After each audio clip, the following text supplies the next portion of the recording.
आज आपण ताकातली भाकरी करूया। साधारण अशी भाकरी कुस्करून घ्यायची, बारीक नाही करायची, जाडच अशी ठेवायची ती।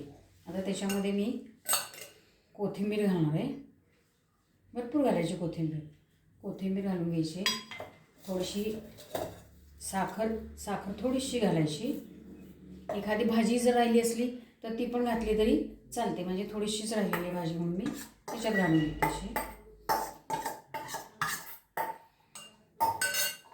चवीपुरतं मीठ घालायचं आहे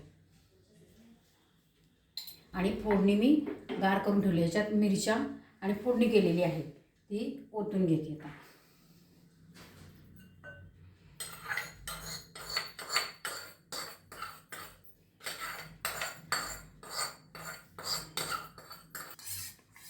आता ह्याच्यामध्ये ते गोड आहे ताक, म्हणजे आंबट नाही आहे, ते ताक मिक्स करून घेते। जर ताक आंबट असलं तर त्याच्या बरोबरीने थोडंसं दूध घालायचं, जेवढं हवं आहे तेवढंच थोडं घालायचं।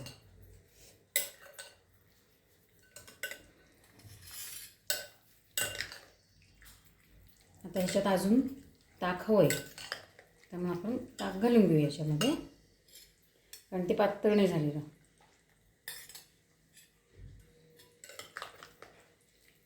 बघा, हे मस्त सैलसर असं पातळ व्हायला पाहिजे।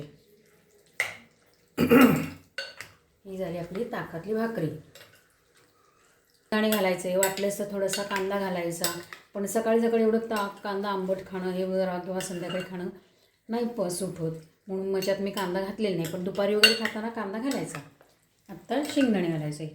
अशा पद्धतीने ही ताकातली भाकरी करायची आणि खाऊन मस्त राहायचं। लाईक, शेअर आणि सबस्क्राईब करायचं।